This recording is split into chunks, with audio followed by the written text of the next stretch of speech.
నామమునకు మహిమ కలుగునుగాక.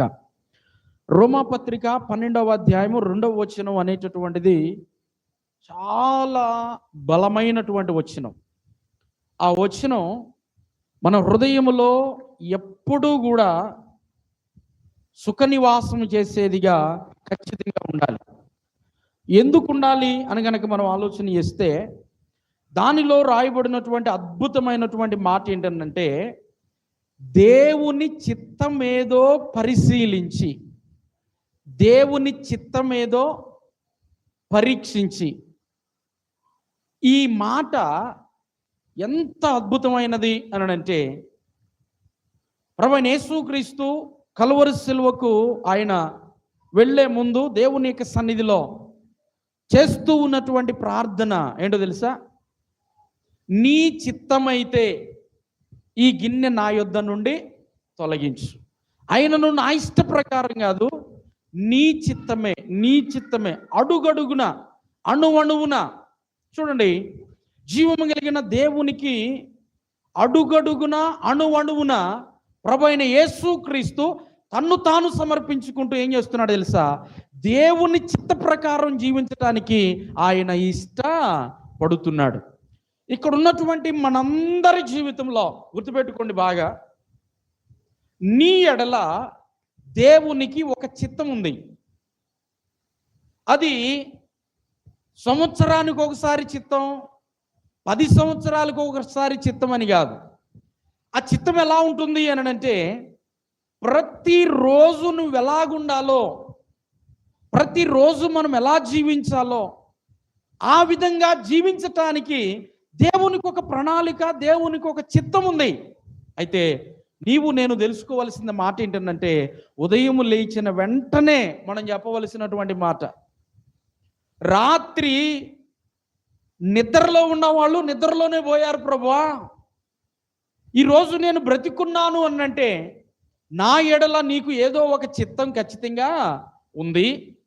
ఆ చిత్తం ఏంటి నాకు బయలుపరచు, నీ చిత్తములో నేను జీవించేటట్లుగా నన్ను సిద్ధపాటు చేయి అని చెప్పి మనం ప్రార్థన చేయాలి. అర్థమవుతుందా? దేవునికి మన ఎడల ప్రతిరోజు ఒక చిత్తం ఉంటుంది, ప్రతిరోజు అడుగడుగున ఒక చిత్తం ఉంటుంది. అందుకే చూడండి, ప్రభువైన యేసుక్రీస్తు కూడా ఆయన చిత్తాన్ని నెరవేర్చడానికి నేను ఈ లోకానికి వచ్చాను అని అంటాడు. జక్కయ్య మేడి చెట్టు ఎక్కాడా? యేసుక్రీస్తు ఆ చెట్టు కిందకి వెళ్ళి మాట్లాడుతున్న మాట ఏందో తెలుసా? ఏమంటాడు? జక్కయ్య త్వరగా దిగు, నేడు నేను నీ ఇంటిలో ఉండాల్సి ఉంది. ఎవరు చెప్పారు ఆయనకి? ఈరోజు జక్కయ్య దగ్గరికి వెళ్ళు, ఈరోజు జక్కయ్య ఇంటికి వెళ్ళు, ఈరోజు జక్కయ్యతో వాక్యం చెప్పు అని ఎవరు చెప్పారు యేసుక్రీస్తుకి? అంటే తెల్లవారక మునుపే, ఇంకా చీకటిగా ఉన్నప్పుడే అరణ్యంలోనికి వెళ్ళి దేవుని యొక్క సన్నిధిలో ప్రార్థన చేసి, ఈరోజు నా ఎడల నీ చిత్తం ఏంటో బయలుపరచు అని దేవుని యొక్క సన్నిధిలో ప్రార్థన చేసినప్పుడు దేవుని చేత బయలుపరచబడినటువంటి వాడై తన చిత్తాన్ని నెరవేర్చడానికి జక్కయ్య ఇంటికి ప్రభువైన యేసుక్రీస్తు వెళ్ళాడు. అంత మాత్రమే కాదు, ఇంకొక సంఘటన కూడా మనం చూస్తాం. యాకోబు బావి దగ్గర ఎవరన్నా చూశాడంట? యాకోబు బావి దగ్గరికి సమరయ స్త్రీ అనేటటువంటి ఒక ఆమె వస్తూ ఉన్నప్పుడు ఆ రోజు ఆమెతో మాట్లాడటం దేవుని చిత్తం. అది ఈ చిత్తాన్ని ఎవరు చెప్తూ ఉన్నారు, ఎవరు బయలుపరుస్తున్నారు అని అంటే, ఆయన తెల్లవారుజామునే, అనగా ఇంకా చీకటిగా ఉండగానే తండ్రి దగ్గరికి వెళ్ళి మోకరించి అడిగేది ఒకటే మాట ఏంటంటే, ఈరోజు నా ఎడల నీ చిత్తం ఏమై ఉంది. అందుకే అక్కడ రాయబడినటువంటి ఒక మాట మీ హృదయంలో భద్రపరుచుకోవలసినటువంటి మాట ఏంటంటే, సంపూర్ణమై ఉన్న ఆయన చిత్తమేదో పరీక్షించి తెలుసుకొనున్నట్లు మీ మనస్సు మారి ఏం మారాలంట? మనుషులు మారుతున్నారు కానీ, పై రూపం మారుతుంది కానీ మనస్సు మాత్రం మారే పరిస్థితి లేదు. అర్థమవుతుందా? ఈరోజు చూసినటువంటి వ్యక్తి రేపు ఎలాగో ఉంటున్నారు. ఈరోజు చూసినటువంటి వాళ్ళు హెయిర్ స్టైల్ మారుతున్నారు, లేకపోతే మేకప్ లేసి మామూలుగా మార్చుకుంటాం మన స్థితిని, మన వస్త్రాలు మార్చుకుంటాం. కానీ దేవుడు దేన్ని మార్చుకోవాలంటున్నాడు అనంటే, ఎప్పుడు కూడా పై రూపాన్ని దేవుడు అస్సలు లక్ష్య పెట్టడు. కానీ ఏం మారాలి అనంటే మనస్సు మారాలి. 2022వ సంవత్సరం అక్టోబర్ నెల 2వ తారీఖున నేను బాప్తీసం తీసుకున్నానండి, నేను మారు మనసు పొందానండి. నువ్వు ఎప్పుడు మారు మనసు పొందావంటే ఎట్లా చెప్తాం మనం? నో. బ్రతికున్నటువంటి క్రైస్తవుడు, దేవునిలో బ్రతికున్నటువంటి ఒక విశ్వాసి ప్రతిరోజు మారు మనసు పొందాలంట. ఎందుకో తెలుసా? దేవుని చిత్తాన్ని జరిగించటానికి. దేవునికి స్తోత్రం చెప్పండి. అందుకే అక్కడ రాయబడినటువంటి ఒక చక్కని మాట ఏంటంటే, దేవుని చిత్తం ఏదో పరీక్షించి తెలుసుకొనున్నట్లు మీ మనస్సు మారి నూతన పరచబడుట వలన రూపాంతరపరచబడాలి. ఇప్పుడు మనము రూపాంతరపరచబడాలి అని అంటే, మనము ప్రతిరోజు మారు మనసు పొందాలి అని అంటే, మన జీవితంలో కొన్ని విషయాలు జరగాలి. అవేంటి అన్నది మనం ధ్యానం చేద్దాం. చూడండి దయచేసి 2వ వచనం, 12వ అధ్యాయం 2వ వచనం, రోమా పత్రికలో కనుక మనం చదివితే, మీరు ఈ లోక మర్యాదను అనుసరింపక అని అంటాడు. దేవుని స్తోత్రం చెప్పండి. లోకములో ఏముంది అని అంటే, లోకములో లోక మర్యాద ఉంది. ఈ లోక మర్యాద ఎలాంటిది అని అంటే, లోకానుసారంగా మనము జీవిస్తూ ఉన్నాము అంటే ఆత్మానుసారంగా మనం చచ్చిపోతాం. అర్థం చేసుకోండి బాగా. అందుకే ఒక చక్కని మాట రాయబడి ఉంది. రోమా పత్రిక 8వ అధ్యాయము 14వ వచనాన్ని చదువుదాం. చూడండి దయచేసి. రోమా పత్రిక 8వ అధ్యాయము 14వ వచనాన్ని కనుక చదివితే అక్కడ రాయబడినటువంటి మాట, మనము లోక మర్యాదను అనుసరించకుండా జీవించాలి అంటే, ఆ మాటలు అర్థమవుతున్నాయా? మనము లోక మర్యాదను అనుసరించకుండా జీవించాలి అంటే, మొట్టమొదటిగా రక్షణ పొందిన, మారు మనసు పొందిన, బాప్తీసం పొందిన, దేవుని యొక్క సన్నిధిలో మారు మనసు పొందాము అని చెప్పుకుంటున్న మన జీవితాలు ఎలా ఉండాలి అని అంటే, చదవము ఒకసారి. దేవుని ఆత్మ చేత ఎందరు నడిపించబడుదురో వారందరూ దేవుని కుమారులై. వారందరూ ఏమై ఉన్నారు అనంటే దేవుని కుమారులు. రక్షణ పొందిన వాళ్ళందరూ దేవుని బిడలని లేదు, బాప్తీసం పొందిన వాళ్ళందరూ దేవుని బిడలని లేదు. క్రమం తప్పకుండా శరీరం రక్తంలో పాల్పంపులు పొందుతున్నటువంటి వారందరూ దేవుని బిడలని లేదు. మరి ఏముంది అని అంటే, రక్షణ పొందిన తరువాత, మారు మనసు పొందిన తరువాత, బాప్తిసం పొందిన తరువాత మనకి ఒక ఉన్నతమైన క్వాలిఫికేషన్ కావాలి. ఏంటి ఆ క్వాలిఫికేషన్ అని అంటే, దేవుని ఆత్మ చేత నడిపించబడటం అనే క్వాలిఫికేషన్. గుర్తుపెట్టుకోండి, దేవుని ఆత్మ చేత నడిపించబడేటటువంటి వ్యక్తి లోక మర్యాదలు అనుసరించరు. దేవుని స్తోత్రం చెప్పండి. అర్థమవుతుందా? అంటే దేవుని ఆత్మ చేత నడిపించబడటం అంటే అర్థం ఏంటి అని కనుక మనం ఆలోచన చేస్తే, అపోస్తల కార్యముల గ్రంథంలో రాయబడినటువంటి మాట, మీరు మారు మనసు పొంది బాప్తిసం పొందండి, మారు మనసు నిమిత్తం బాప్తిసం పొందండి. అప్పుడేం జరుగుతుంది అంటే పరిశుద్ధాత్మను వరాన్ని పొందుతారు అని ఉంది బైబిల్లో. బాప్తిసం పొందిన తర్వాత నెక్స్ట్ స్టెప్ ఏంటంటే పరిశుద్ధాత్మను వరాన్ని పొందటం. ఆ మాట కూడా చదువుదాం, చూడండి దయచేసి. మీరు రాసుకోండి, ఇంటికి వెళ్ళిన తర్వాత కూడా మరలా దాన్ని ధ్యానం చేయండి. ఈ రోజు వరకే పరిమితం చేయకుండా కాస్త హృదయంలో ఈ మాటలను భద్రం చేసుకుని దేవుని చిత్తం ఏంటి అని పరిశీలన చేసేటట్లుగా రూపాంతరపరచబడాలి. 2వ అధ్యాయము అపోస్తలుల కార్యముల గ్రంథము 2వ అధ్యాయము 38వ వచనాన్ని చదివితే అక్కడ రాయబడినటువంటి మాటను చదువుదాం, చూడండి దయచేసి. పేతురు, మీరు మారు మనస్సు పొంది పాపక్షమాపణ నిమిత్తము ప్రతివాడు యేసుక్రీస్తు నామమున బాప్తిస్మము పొందుడి. అప్పుడు మీరు పరిశుద్ధాత్మను వరము పొందుదురు. అప్పుడు మీరు పరిశుద్ధాత్మను వరమును పొందుతారు. దేవుని స్తోత్రం చెప్పండి. 2 చేతులు ఎత్తి చెప్పండి. అర్థమవుతుందా? పేతురు గారు అంటూ ఉన్నాడు, మీరు మారు మనస్సు పొంది పాప క్షమాపణ నిమిత్తము ప్రతివాడు యేసుక్రీస్తు నామమున బాప్తిస్మము. ఒకటి ఏం చేయాలి? మారు మనస్సు. చెప్పండి, అందరూ చెప్పండి. ఒకటేంటిది? మారు మనస్సు. రెండోది ఏంటిది? బాప్తిస్మము. రెండోది ఏంటిది? బాప్తిస్మం. మూడో అనుభవం ఏంటి అని అంటే పరిశుద్ధాత్మను వరం. ఇది చాలా ఇంపార్టెంట్ అండి. ఏంటిది? పరిశుద్ధాత్మను వరమును ప్రతిరోజు మనం దేవుణ్ణి అడగాలి. ఏమని అడగాలి అంటే, నన్ను నీ ఆత్మతో నింపు ప్రభువా అని అడగాలి. నీ ఆత్మ సహాయము నాకు దయచేయి ప్రభువా అని అడగాలి. నీ ఆత్మ నడిపింపు నాకు దయచేయి ప్రభువా అని అడగాలి. నీ ఆత్మ ఆధీనములో నేను నడుచుకోవాలి ప్రభువా అని మనం ప్రతిరోజు కూడా ప్రార్థన చేయాలి. బాప్తీసం తీసుకున్న వాళ్ళందరూ పరలోకానికి వెళ్తారని లేదు, గుర్తుపెట్టుకోండి ఈ మాట. చాలా పరలోకానికి వెళ్ళటం అంటే అంత ఈజీ థింగ్ కానే కాదు. పరలోకానికి వెళ్ళటానికి కావలసినటువంటి కొన్ని ఏమంటారు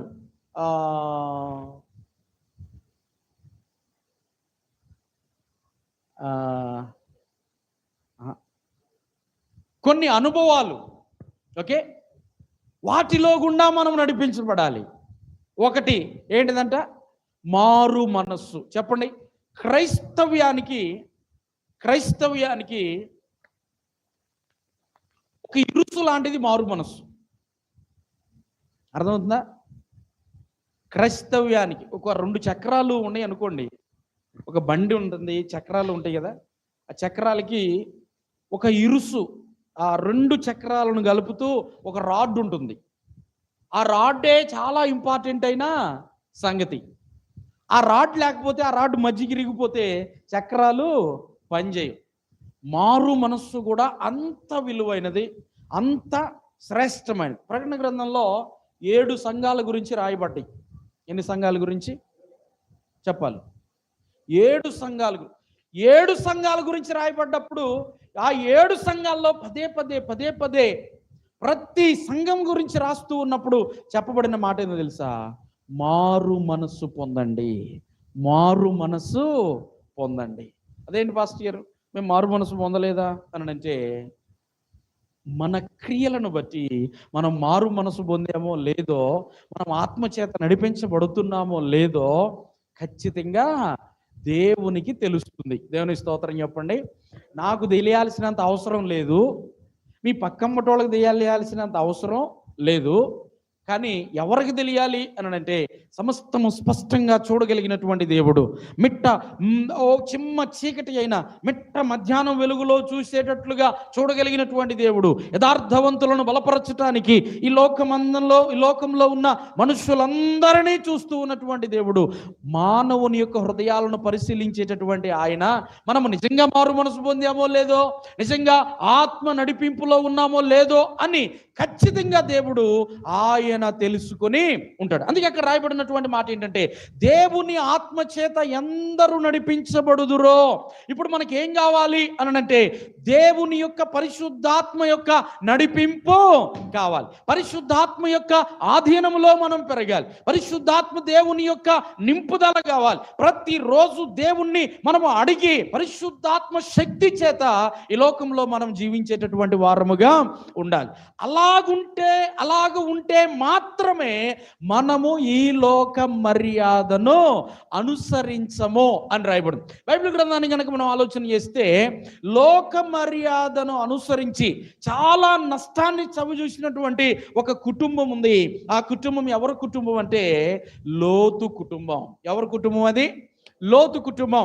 ఆ యొక్క సొదొమ గొమొర్రా పట్టణంలో లోతు నివాసం చేస్తూ ఉన్నప్పుడు ఆ పట్టణాన్ని నాశనం చేయటానికి దేవదూతలు రాగా, అబ్రహాం గారు వెళ్ళి వారితో మాట్లాడి దేవునికి సన్నిధిలో ప్రార్థన చేసి, అయ్యలారా, నా సహోదరుడైనటువంటి లోతు ఆ యొక్క సొదొమ గొమొర్రా పట్టణంలో ఉన్నారు, ఆ పట్టణాన్ని నాశనం చేయడానికి వచ్చారు, కాబట్టి లోతు కుటుంబాన్ని దయచేసి కాపాడండి అని దేవుని యొక్క సన్నిధిలో గోజాడి ప్రార్థన చేయగా జరిగినటువంటి సంగతి ఏంటో తెలుసా? లోతు కుటుంబాన్ని కాపాడటానికి వారు ఇష్టపడినప్పుడు జరిగినటువంటి సంగతి, వెళ్ళేటప్పుడు వారికి చెప్తారు, మీరు వెనుతట్టు తిరిగి వద్దు. దేవుని స్తోత్రం చెప్పండి. మీరు వెళుతూ ఉన్నారు, కానీ మీరు వెళ్ళేటటువంటి సమయంలో వెనుతట్టి పొర్రపాటును కూడా వెనుక్కు తిరిగి చూడొద్దు అని చెప్తాడు. చెప్పినప్పుడు వాళ్ళు ప్రయాణం చేస్తున్నారు. లోతు ఇద్దరు కుమార్తెలు, లోతు భార్య. అవునా? లోతు భార్య, లోతు ఇద్దరు కుమార్తెలు, లోతు నలుగురు కలిసి ప్రయాణం చేస్తున్నటువంటి సమయంలో లోతు భార్య వెనుతట్టు తిరిగి చూడగా ఏమైపోయిందంట? ఎందుకు చూసిందామె? చూడొద్దు అని చెప్పినప్పుడు చూడకుండుంటే ఆమె కూడా హ్యాపీగా వెళ్ళిపోయేది. కానీ అక్కడ ఆమె వెనుతట్టు తిరిగి చూస్తుంది. ఒక కామెంటరీలో రాయబడినటువంటి మాట ఏంటంటే, లోక ఆశలు ఆమెను పిలుస్తున్నాయి అంట. వెళ్ళేటటువంటి వ్యక్తి వెనక్కి తిరిగి చూస్తున్నాడంటే అర్థం ఏంటి? ఎవరో ఒకళ్ళు పిలిస్తేనేగా. లోక ఆశలు పిలుస్తున్నాయి అంట. పిలుస్తూ ఉన్నప్పుడు ఆమె వెనుతట్టు తిరిగి చూడగా వెంటనే ఏమైపోయింది అని అంటే ఉప్పు స్తంభంగా మార్పు. సరే అని చెప్పి మనం చూస్తే, మనం ఇక్కడే కనుక ఉంటే మనం కూడా ఉప్పు స్తంభం అయిపోతాం. కాబట్టి తిరిగి చూడొద్దు, ముందుకే మన ప్రయాణం అని చెప్పి లోతు కుమార్తెలు వెళ్ళిపోయిన తర్వాత జరుగుతూ ఉన్నటువంటి ఒక సంగతిని చూద్దాం. చూడండి, ఆది కాండం గ్రంథంలో రాయబడినటువంటి మాట 19వ అధ్యాయము, ఆది కాండము 19వ అధ్యాయము 30వ వచనాన్ని చదవండి ఒకసారి. అందరు కూడా మీ బైబిల్ తెరచి ఆది కాండము 19వ అధ్యాయము 30వ వచనంలో గనక మనం చదివితే, లోతు సోయరులో నివసించుటకు భయపడి తన ఇద్దరు కుమార్తెలతో కూడా సోయరు నుండి పోయి ఆ పర్వతమందు నివసించెను. అతడును అతని ఇద్దరు కుమార్తెలను ఒక గుహలో నివసించిరి. అట్లుండగా అక్క తన చెల్లితో మన తండ్రి ముసలివాడు సర్వలోక మర్యాద చొప్పున. ఈ మాట కింద అండర్లైన్ చేసుకోండి. ఏంటి అని అంటే, సర్వలోక మర్యాద చొప్పున మనతో ఉండుటకు లోకములో ఏ పురుషుడు లేడు. కాబట్టి మన తండ్రికి ఇప్పుడు మనం ఏం చేద్దాము అనంటే, మన తండ్రికి ద్రాక్షారసం త్రాగిద్దాము, అతనితో శయనించి మన తండ్రి వలన సంతానము కలుగ చేసి కొందుము రమ్మని చెప్పాడు. కుమార్తెలు వారు ఆశిస్తుంది ఏంటంటే, సర్వలోక మర్యాద చొప్పున మనతో ఉండటానికి ఏ పురుషుడు లేడు. కాబట్టి ఇప్పుడు మన తండ్రితో పాపం చేద్దాం. అప్పుడు దాని పర్యవసానంగా జరిగినటువంటి సంగతి ఏందో తెలుసా? దేవునికి వ్యతిరేకమైనటువంటి పిల్లలు పుట్టారు. వారెవరు అనంటే అమోరీలు, నెక్స్ట్ రెండవది అమాలేకీలు. దేవుని స్తోత్రం చెప్పండి. మోయాబీలు, అమోరీలు వారి సంతానం అక్కడ జన్మించినట్లుగా దేవుని యొక్క లేఖనాల్లో మనము చూస్తాం. ప్రభునందు ప్రియమైన దేవులారా, ఇది చాలా ఘోరమైన సంగతి. అది దేవుడు మెచ్చేటటువంటి కార్యము కానే కాదు. అందుకే అంటే దేవుని యొక్క సన్నిధిలో వారు చేసినటువంటి కార్యములను బట్టి 36వ వచనాన్ని గనక మనం చదివితే, అలాగున లోతు యొక్క ఇద్దరు కుమార్తెలు తండ్రి వలన గర్భవతులైరి వారిలో పెద్ద కుమారుని కని వానికి మోయాబు అని పేరు పెట్టెను. అతడు నేటి వరకు మోయాబీయులకు మూల పురుషుడు. చిన్నది కూడా కుమారుని వానికి బెన్నమ్మి అని పేరు పెట్టెను. నేటి వరకు అమోనీయులకు మూల పురుషుడు. అంటే ఈ మోయాబీలకు, అమోనీయులకు ఎప్పుడు కూడా ఇశ్రాయేలీలకు ఈ ఇద్దరికి ఎప్పుడు పోరాటమే, యుద్ధాలే, గొడవలే, సమస్యలే. అనగా దేవుని యొక్క చిత్తాన్ని విడిచిపెట్టి, దేవుని యొక్క ప్రణాళికను విడిచిపెట్టి, నా ఎడల అసలు దేవునికి ఏ చిత్తం ఉంది, ఏ ఉద్దేశం ఉంది అన్నది మరిచిపోయి దేవుని చిత్తములో బ్రతకకుండా దేవునికి వ్యతిరేకంగా వెళ్ళిపోయినటువంటి లోతు కుటుంబం లోక మర్యాదను అనుసరించటం వలన జరిగినటువంటి సంగతి ఏంటంటే, దేవుని యొక్క ప్రజలకు వ్యతిరేకమైనటువంటి సంతానానికి వారు జన్మనిచ్చినట్లుగా మనం దేవుని యొక్క లేఖనాల్లో చూస్తున్నాం. అందుకే ప్రభునందు ప్రియమైన దేవుడులారా, జీవము కలిగిన దేవుని యొక్క సన్నిధిలో ఉంటున్న నీవు నేను మనము కూడా చాలా సార్లు లోక మర్యాదను అనుసరించేటటువంటి వారముగా ఉంటున్నాం. ఏంటండి లోక మర్యాద అని అంటే, వాక్యము ఖచ్చితంగా సెలవిస్తూ ఉన్నటువంటి మాట ఏంటంటే, కొరింథీయులకు రాసిన పత్రిక 2వ పత్రిక 6వ అధ్యాయము 14వ వచనాన్ని గనక మనం చదివితే, మనం అనుసరిస్తూ ఉన్నటువంటి లోక మర్యాదను దేవుడు అక్కడ సెలవిస్తూ ఆయన తెలియజేస్తూ ఉన్నటువంటి మాట ఏంటి అని అంటే, పౌలు కొరింథీయులకు రాసిన రెండవ పత్రిక 6వ అధ్యాయము 14వ వచనాన్ని గనుక మనం చదివితే, మీరు అవిశ్వాసులతో జోడుగా ఉండకూడదు. లోక మర్యాద ఏంటి అనంటే, ఒక రక్షణ పొందిన వ్యక్తి, ఒక మారు మనసు పొందిన వ్యక్తి, ఒక బాప్తిస్మం పొందినటువంటి వ్యక్తి దేవుని యొక్క ఆత్మ చేత నడిపించబడకుండా ఉండటానికి ముఖ్యమైన మూల కారణం ఏంటి అని కనుక మనం ఆలోచన చేస్తే, అవిశ్వాసులతో జోడీగా ఉండటం.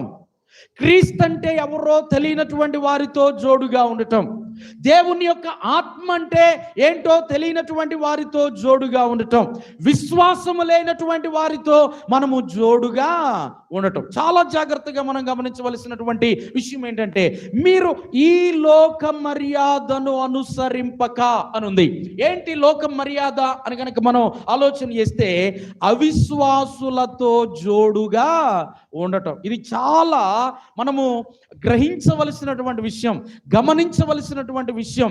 మనము ఎవరితో సహవాసం చేయాలో, ఎవరితో సహవాసం చేయకూడదో అని జ్ఞానము కలిగినటువంటి వారమై ఉండవలసినటువంటి పరిస్థితి ఇక్కడ దేవుని యొక్క వాక్యము మనకి సెలవిస్తూ ఉంది. అంటే ఈ లోక మర్యాదను ఈ లోకంలో ఉన్నటువంటి ప్రజలు అనుసరిస్తూ ఉన్నప్పుడు, వారు ఇష్టానుసారంగా ప్రవర్తిస్తూ ఉన్నప్పుడు, అలాంటి వారితో మనం సహవాసం చేస్తే ఎలా ఉంటుంది అంటే, మన యొక్క క్రియలు కూడా ఎలా ఉంటాయి అంటే వారి క్రియలు లాగానే ఉంటాయి. వారి అలా చేస్తున్నారు. నిన్న ఒక సంగతి నేనను వేరే ఒక పాస్టర్ గారు మాట్లాడుకుంటూ ఉన్నటువంటి సమయంలో ఏదో ఒక సంగతి మా ఇద్దరి మధ్య ఒక మ్యాటర్ వచ్చింది. ఒక మ్యాటర్ రంగంలో అప్పుడు ఆయన చెప్తూ ఉన్నటువంటి మాట ఏంటంటే, క్రైస్తవులు అనుసరించేటటువంటి విషయాలు 90% విషయాలు అన్యజనుల్లో నుండి తీసుకొచ్చి పెట్టినవేనండి అని చెప్తున్నాడు ఆయన. దేవుని స్తోత్రం చెప్పండి. ఎంత శాతం అంట చెప్పాలి? ఎంత శాతం? 90%. ఒక మంచి ఇల్లు కట్టుకుంటాం. ఎవరిచ్చారు ఇల్లు చెప్పాలి?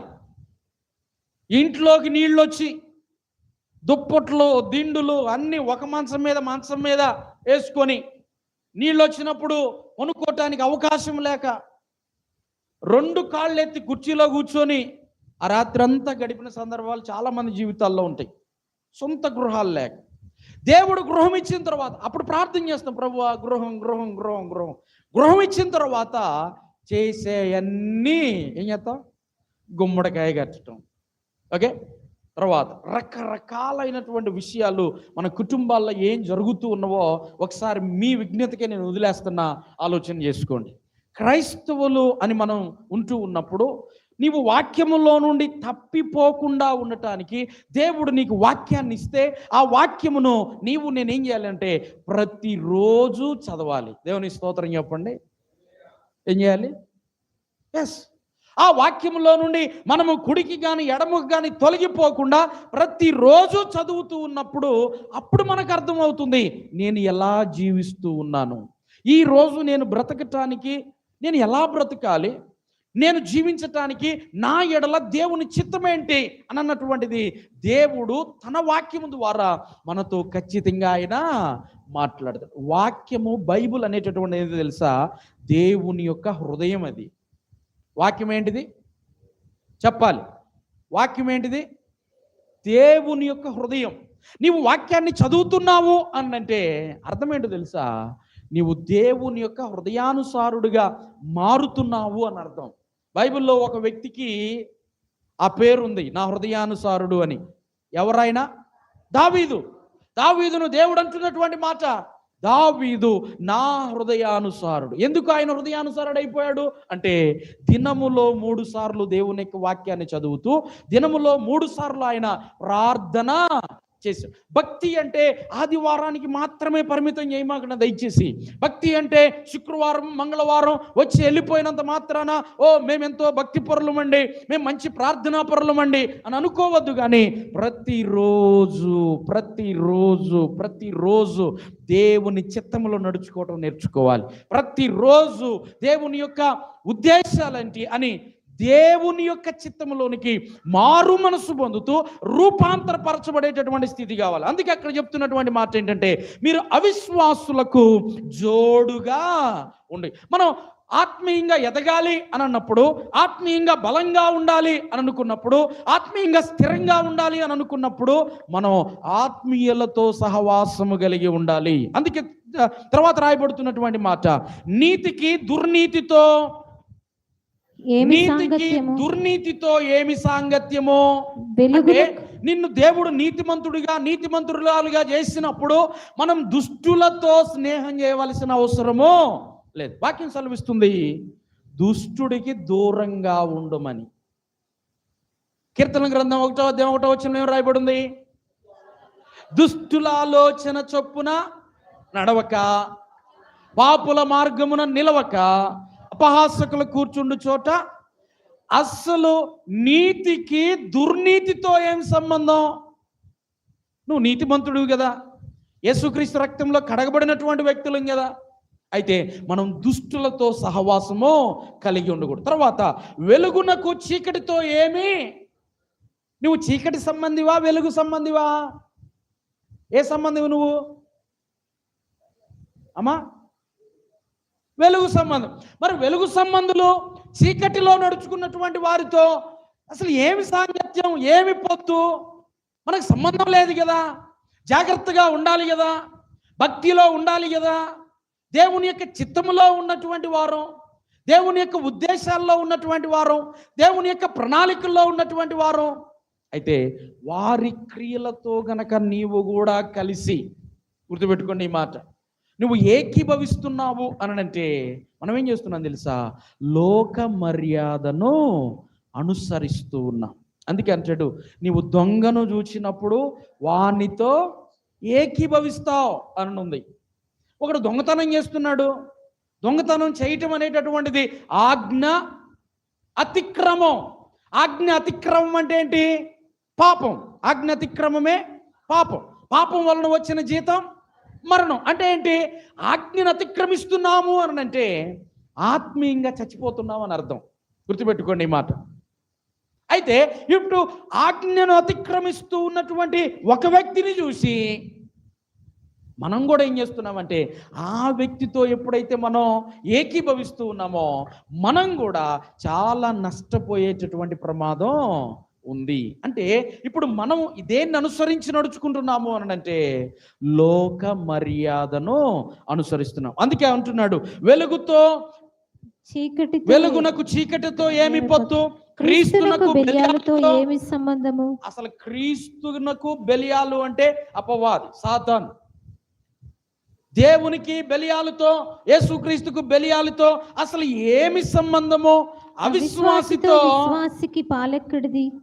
దేవుని స్తోత్రం చెప్పండి. అవిశ్వాసితో విశ్వాసికి పాలు లేదంట. వాక్యం సెలవిస్తూ ఉన్నటువంటి మాట. అలా మనం స్నేహం చేస్తున్నాము అని అంటే వాళ్ళతో మాట్లాడొద్దు అని నేను చెప్పట్లా, వాక్యం కూడా చెప్పట్లా. అర్థమవుతుందా?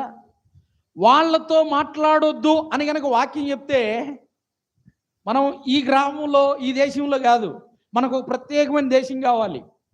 అంటే వారు చేసే క్రియలు చేయొద్దు అని అర్థం. వాళ్ళతో ఉండాలి, అవిశ్వాసులతో ఉండాలి, మాట్లాడాలి. వాళ్ళు మన ఇంట్లో ఉండొచ్చు, లేకపోతే బయట ఉండొచ్చు, ఇరుగు పొరుగు వారై ఉండొచ్చు, ఏదైనా ఉండొచ్చు. కానీ వారి క్రియలు నేర్చుకోవద్దు, వారు ప్రవర్తించినట్లుగా ప్రవర్తించొద్దు. ఎందుకంటే మనము దేవుని యొక్క చిత్తములో ఉన్న బిడ్డలం. మనం దేవుని స్తోత్రం చెప్పండి. చాలాసార్లు అవిశ్వాసి విశ్వాసి ఇద్దరు సమానమే అనుకుంటాం మనం. అర్థమవుతుందా? పోయిన ఆదివారం ఇప్పుడు చెప్పాను నేను, నీవు దేవునికి స్పెషల్, నేను దేవునికి ప్రత్యేకమైన వ్యక్తిని. అన్ని జనులకు జరిగినట్లుగా మనకి జరుగుతుంది అంటే అర్థం ఏంటంటే మనం ఇంకా భక్తిలో స్థిరపరచబడలేదు అని అర్థం. దేవుని వాగ్దానాలు, దేవుని వాక్యాలు ఎప్పుడు కూడా ఎంతో నమ్మకమైనవి. దేవుని స్తోత్రం చెప్పండి. దేవుడే ఆయన హృదయంలో చాలా బాధపడుతూ అడిగే సందర్భాలు చాలా ఉంటాయి. దేవుడు నాకు ఏం చేయలేదండి, దేవుడు నాకు ఏమి ఇయ్యలేదండి అని మాట్లాడేటటువంటి వారితో దేవుడు ఇస్తున్నటువంటి ఒక సమాధానం చదవండి. యెషయా గ్రంథం 50వ అధ్యాయం 2వ వచనంలో రాయబడినటువంటి ఒక అద్భుతమైనటువంటి మాట. అక్కడ ఆయన బాధపడుతూ తన హృదయాన్ని కృమ్మరిస్తూ చేస్తూ ఉన్నటువంటి ఆ మాట 50వ అధ్యాయం 2వ వచనం అనుకుంటా. అక్కడ తెలియజేస్తూ ఉన్నటువంటి మాట ఏంటంటే, నేను వచ్చినప్పుడు ఎవడు లేకపోనేలా, నేను పిలిచినప్పుడు ఎవడును ఉత్తరం ఇయ్యకుండా ఉండనేలా, నా చెయ్యి విమోచింపలేనంత దేవుడు అంటున్నాడు, నా చేయి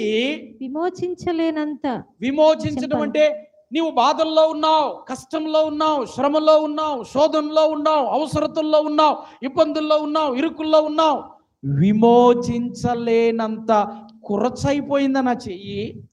దేవుడు అడుగుతున్నాడు మనల్ని. విడిపించుటకు నాకు శక్తి లేదా? విడిపించటానికి నాకు శక్తి లేదా?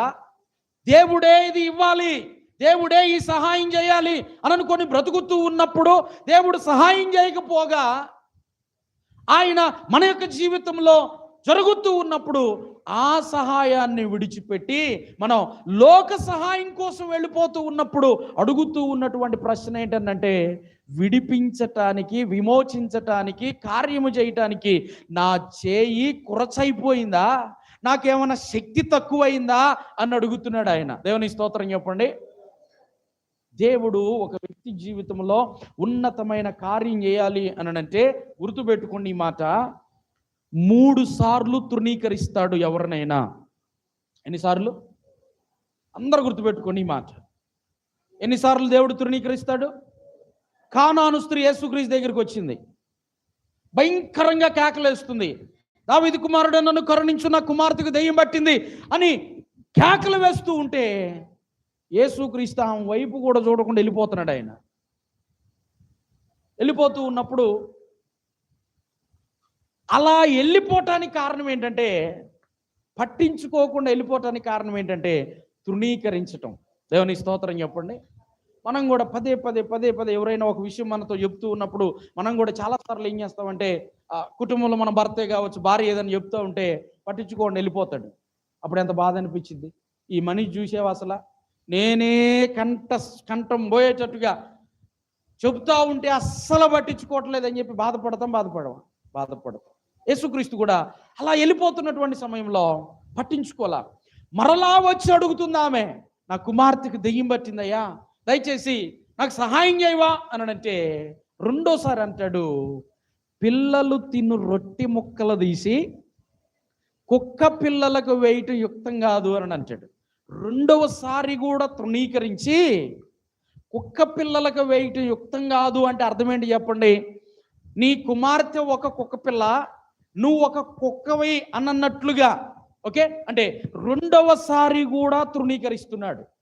మనం ఎవరింటికైనా సహాయం కోసం వెళ్ళినప్పుడు ఎవరైనా సరే మనల్ని కుక్క అన్నారు అనుకోండి, పో కుక్క అన్నారు అనుకోండి, మనకి ఎంత రోషం వచ్చింది, ఎంత కోపం వచ్చింది.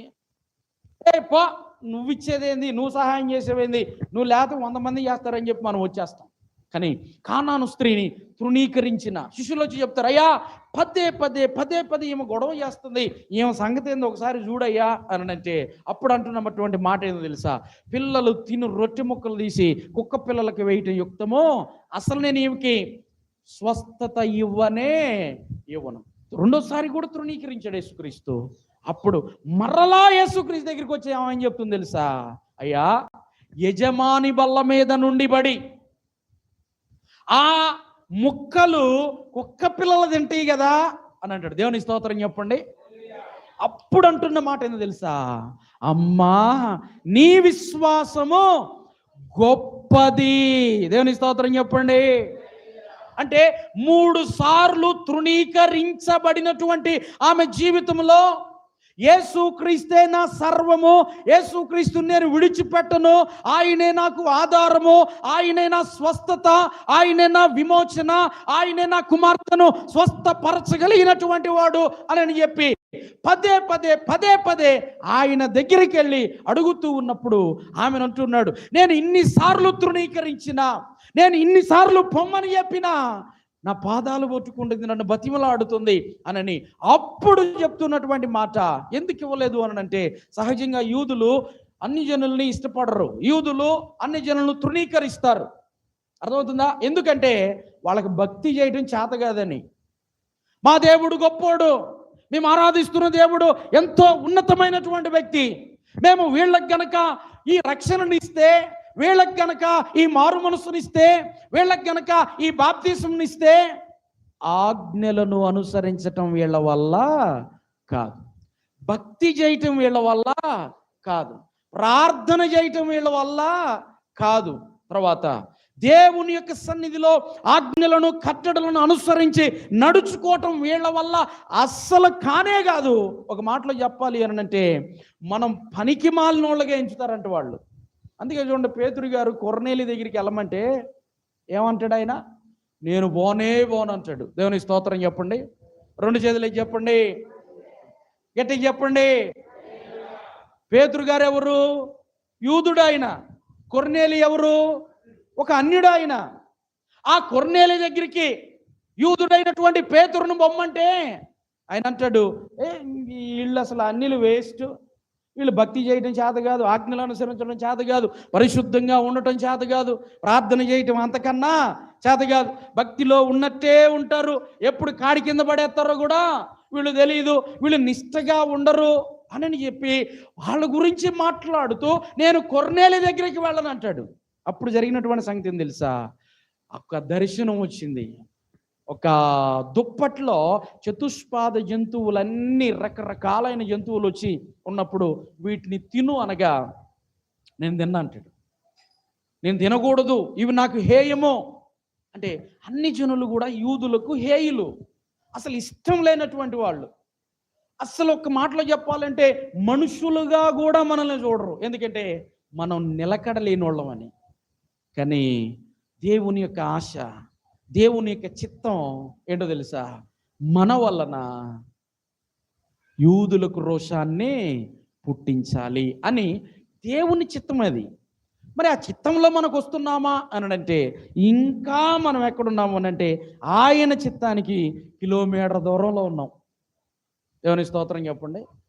అర్థమవుతుందా? ఆయన చిత్తానికి ఎంత దూరంలో ఉన్నాం? కిలోమీటర్ దూరంలో ఉన్నాం.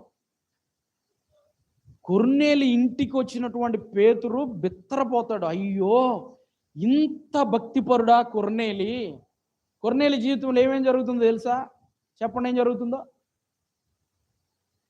ఏం జరుగుతుంది చెప్పండి, చదవండి. అపోస్తలుల కార్యముల గ్రంథం ఎన్నో అధ్యాయం?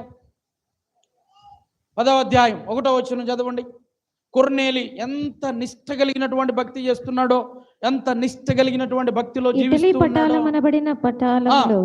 శతాధిపతి అయిన కొర్నేలియను భక్తిపరుడొకడు కైసరేలో ఉండెను. అతడు తన ఇంటి వారందరితో, నెంబర్ 1, అతడు తన ఇంటి వారందరితో కలిసి దేవుని యందు భయభక్తులు గలవారై, దేవుని యందు భయభక్తులు గలవాడు. వినండి వినండి వినండి వినండి అమ్మలారా, అక్కలారా, భార్య వస్తే భర్తరాం, అందుకే మనకు రక్షణ ఇవ్వటానికి ఆయన అభ్యంతరపడేది అందుకే.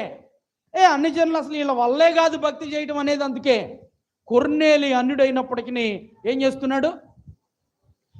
తన కుటుంబమంతటితో, కుటుంబము అంటే ఒక్కడున్న దాన్ని కుటుంబం అనరు అంటారా? కుటుంబంలో ఎవరు ఉండాలి? భార్య ఉండాలి, కుటుంబంలో భర్త ఉండాలి, కనీసం ఒక 2 పిల్లలన్నా ఉండాలి. దీన్నేమన్నారు అని అంటే కుటుంబము అన్నారు. మన దేవుడు కుటుంబాల దేవుడు. అందరు చెప్పండి మాట. హల్లెలూయా. నోరు తెరవండి. మన దేవుడు కుటుంబాల దేవుడు. శశి, మన దేవుడు ఎవరు? ఎవరు? కుటుంబాల దేవుడు. అంటే నీ భర్తకు కూడా దేవుడు ఆయన, నీ భార్యకు కూడా దేవుడు ఆయన, నీ పిల్లలకు కూడా, మన అందరికీ దేవుడు. కొర్నేలి భక్తి ఎలా ఉందో తెలుసా? తను తన కుటుంబం అంతా కలిసి దేవుని యందు భయభక్తులు కలిగినటువంటి స్థితిలో ఉన్నారు. మన కుటుంబం ఉందా దేవుని యందు భయభక్తులు కలిగిన స్థితిలో? కుటుంబం అంతా కలిసి ప్రార్థన చేసుకుంటున్నామా? కుటుంబం అంతా కలిసి వాక్యాన్ని ధ్యానం చేస్తున్నామా?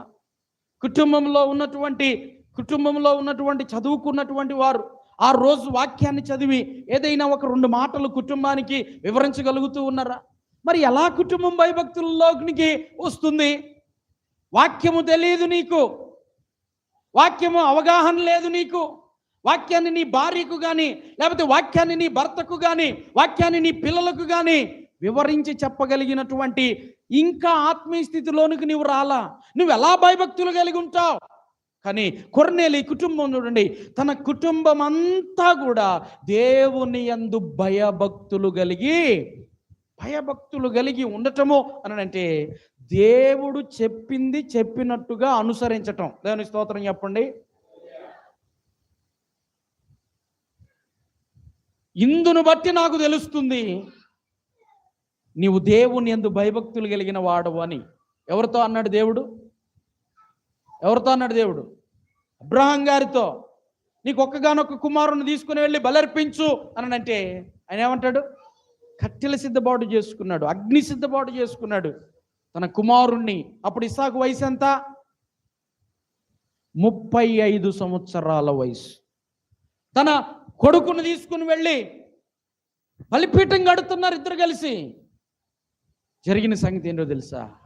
వాళ్ళిద్దరు కూడి నడుచుకుని వెళుతూ ఉండగా ఇస్సాకు అడుగుతున్నాడు, తండ్రి కట్టెలున్నాయి, నిప్పుంది, గొర్రెపిల్ల ఎక్కడా అన్నంటే ఆ గొర్రెపిల్ల నువ్వే అని చెప్పాడు. 35 సంవత్సరాలు కలిగిన ఇస్సాకు 135 సంవత్సరాల వయసు కలిగినటువంటి అబ్రహాము కలిసి ఉన్నప్పుడు ఆ మాట చెప్పగా తండ్రిని విడిచిపెట్టి ఏం చేయాలి? సహజంగా వెళ్ళిపోవాలి, పారిపోవాలి. అరే ముసలోడు అయిపోయావు, నీకేమైనా చాదస్తం ఏమైనా వచ్చిందా? నన్ను బలిగా అర్పిస్తానంటావేంది, నన్ను బలిపేట మీద చంపుతానంటావేంది అని చెప్పి వెళ్ళిపోవాలి. కానీ దేవుని చిత్తానికి లోబడ్డాడు ఇస్సాకు. దేవుని చిత్తానికి లోబడ్డాడు ఇస్సాకు. మనం లోబడగలుగుతున్నాం మనం దేవుని చిత్తానికి. అందుకే అన్నాడు అక్కడ, దేవుని చిత్తం ఏదో పరిశీలించి పరీక్షించి మనస్సు మారి ఇప్పుడు ఏం చేయాలంట? రూపాంతరపరచబడాలి. నువ్వు ఇంకా నేను ఇలాగే ఉంటాను అని అంటే దేవుడు మనల్ని, మన భక్తిని అస్సలు మెచ్చడు. ఖచ్చితంగా మారు మనస్సు కావాలి, ఖచ్చితంగా రూపాంతరము కావాలి. గొంగళ పురుగు ఎవరికి ఇష్టం లేదు, అవునా? అది ఒంటి మీదకి వచ్చింది అని అంటే దురద పాకిపోతూ ఉండిద్ది. కానీ గొంగళ పురుగు ఒక గూడు కట్టుకొని ఒక స్థితిలోకి వెళ్ళిపోయిన తర్వాత అదేం చేస్తుంది అంటే అక్కడ రూపాంతరపరచబడుతుంది. దేవుని స్తోత్రం చెప్పండి. గొంగళ పురుగు ఏమవుతుంది?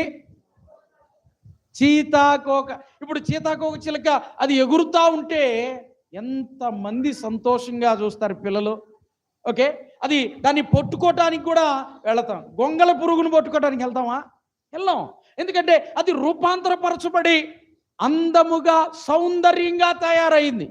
ఇప్పుడు క్రైస్తవుడిగా నీవు నేను రూపాంతరము చెందాలి అని అంటే దేనిలోనికి రూపాంతరం చెందాలి అని అంటే క్రీస్తు యేసుకు కలిగినటువంటి సంపూర్ణతకు సమానమైన సంపూర్ణత. ఆయన ఎంత సంపూర్ణుడై ఉన్నాడో నీవు నేను మనము కూడా అంత సంపూర్ణతలోనికి మనము రూపాంతరపరచబడాలి. సౌందర్యము అనంటే పరిశుద్ధత, సౌందర్యము అనంటే భక్తి భావాల్లో స్థిరంగా ఉండటం, సౌందర్యము అనంటే దేవునికి నమ్మకస్తులుగా ఉండటం. ప్రభునందు ప్రియమైనరా, జీవం కలిగిన దేవుని యొక్క సన్నిధిలో ఉంటున్నటువంటి నీతో నాతో దేవుడు మాట్లాడుతూ ఉన్నటువంటి ఒక అద్భుతమైనటువంటి మాట ఏంటంటే, చదవండి మాట. కొరింథీయులకు రాసిన 2వ పత్రిక 6వ అధ్యాయం 14వ వచనం, మీలో మీరు అవిశ్వాసులతో జోడుగా ఉండకుడి, నీతికి దుర్నీతితో ఏమి సాంగత్యమో, వెలుగునకు చీకటితో ఏమి పొత్తు, క్రీస్తునకు బెలియాలితో ఏమి సంబంధము, అవిశ్వాసితో విశ్వాసికి పాలెక్కడిది, దేవుని ఆలయమునకు విగ్రహములతో ఏమి పొందిక, విగ్రహములతో ఏమి పొందిక. దేవుని ఆలయానికి విగ్రహాలకి ఏమీ అసలు సంబంధం లేదు కదా. దేవుని ఆలయం ఎవరు ఇప్పుడు చెప్పండి?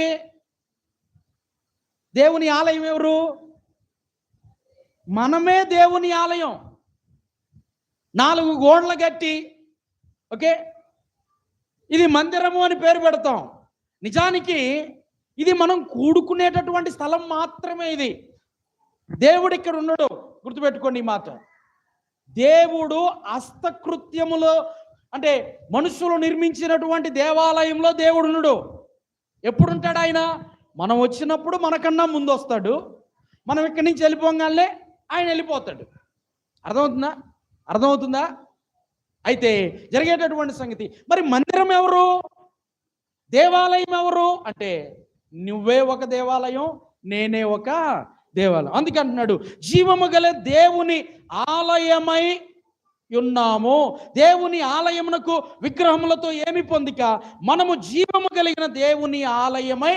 దేవుడు ఈ గోడల్లో కాదు ఉండాలనుకుంటుంది, మనలో ఉండాలనుకుంటున్నాడు. చెప్పండి, దేవుడు నాలో ఉండాలనుకుంటున్నాడు అని చెప్పండి. నీవే ఒక మందిరంగా తయారైపోవాలి.